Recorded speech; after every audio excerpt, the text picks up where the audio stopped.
नुकत्याच झालेल्या महायुतीच्या मंत्रिमंडळ विस्तारात कोल्हापूर जिल्ह्याच्या पदरात 2 मंत्रिपदे पडली.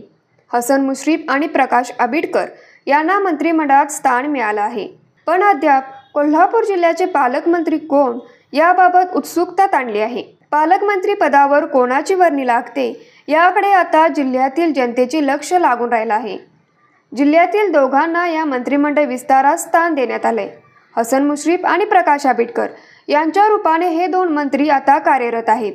मुश्रीफ यांना वैद्यकीय शिक्षण मंत्रीपद तर आंबेडकर यांना सार्वजनिक आरोग्य आणि कुटुंब कल्याण मंत्रीपद बहाल करण्यात आले. यातील मुश्रीफ यांनी यापूर्वी मंत्रिमंडळात स्थान प्राप्त केलं आहे, तर कोल्हापूर जिल्ह्याचे पालकमंत्रीपद देखील त्यांनी भूषवलं आहे.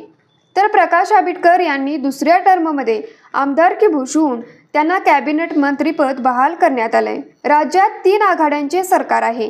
यामध्ये भाजप वरचढ आहे. त्याच्या पाठोपाठ उपमुख्यमंत्री एकनाथ शिंदे यांची शिवसेना आहे, तर उपमुख्यमंत्री अजित पवार यांच्या मार्गदर्शनाखाली राष्ट्रवादी काँग्रेस घोडदौड करीत आहे.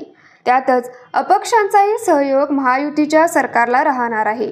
जिल्ह्यात अजित पवार यांच्या मार्गदर्शनाखाली राष्ट्रवादी काँग्रेसचे कागलमधून हसन मुश्रीफ, जनसुराज्यचे शाहूवाडी पन्हाळ्याचे विनय कोरे आणि हातकणंगलेचे दलित मित्र अशोकराव माने, कोल्हापूर दक्षिणमधून भाजपचे अमल महाडिक आणि इचलकरंजीमधून राहुल आवाडे, शिवसेनेचे कोल्हापूर उत्तरमधून राजेश क्षीरसागर, करवीर मतदारसंघातून चंद्रदीप नरके, राधानगरीतून प्रकाश आंबेडकर, तर शिरोळमधून राजेंद्र पाटील येड्रावकर आणि चंदगडमधून शिवाजी पाटील हे अपक्ष असे 10 आमदार निवडून आले आहेत. आता कोल्हापूरचे पालकमंत्रीपद कोणाला मिळणार याबाबत जनतेच्या मनात उत्सुकता आहे. न्यूज मराठी 24 कोल्हापूर.